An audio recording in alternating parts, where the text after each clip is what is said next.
Voilà, nous sommes ici au complexe sportif de Perouet où le club cycliste de la localité organisa ce samedi une manche de la Coupe de Belgique débutants et juniors. Fernand Marchal, secrétaire de l'organisation, est venu au micro nous donner quelques explications sur cette compétition. Alors, le circuit par rapport à l'année passée, il a changé beaucoup?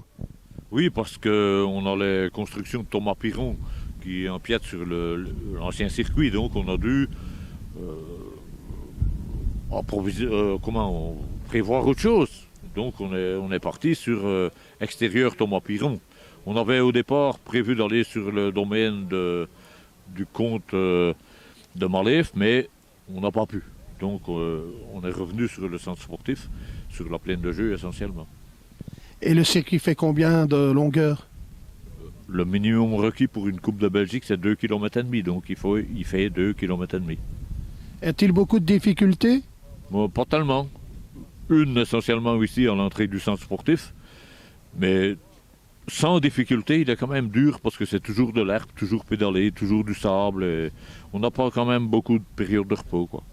Avant de passer à la course réservée aux juniors, M. Marchal donne un éclaircissement sur cette Coupe de Belgique.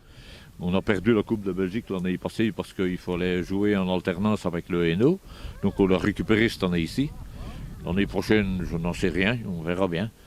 Et au niveau courses locales maintenant, il y a 3 Masters sur lesquels on a inscrit 51 coureurs. Et puis sur les 2 maintenant qui comptent pour la Coupe de Belgique des clubs, débutants et juniors, nous avons inscrit 47 débutants et 52 juniors. Dans quelques instants, le départ des juniors va être donné. On aperçoit dans le public une figure bien connue dans le monde du vélo, Johan Museeuw, le lion des Flandres qui est venu encourager son fils Stefano.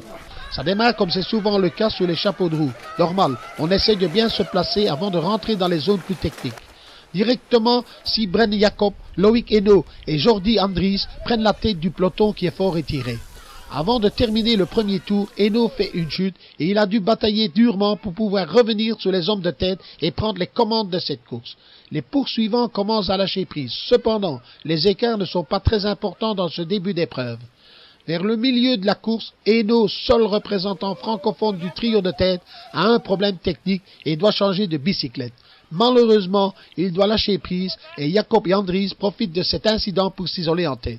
Hainaut ne baisse pas les bras, il se remet au boulot et parvient en fin de course à revenir sur les 2 fouillards qui sont surpris. Dans le dernier tour, le Wallon fait de nouveau une chute et à cause de cela, ça le prive de la première place. Jacob remporte cette manche devant Hainaut qui a fait une course remarquable. La 3e place revient à Andries. Avant de conclure ce petit reportage, Loïc Hainaut, qui veut se spécialiser dans cette discipline, n'a pas fort aimé le circuit. Il l'a trouvé beaucoup trop petit.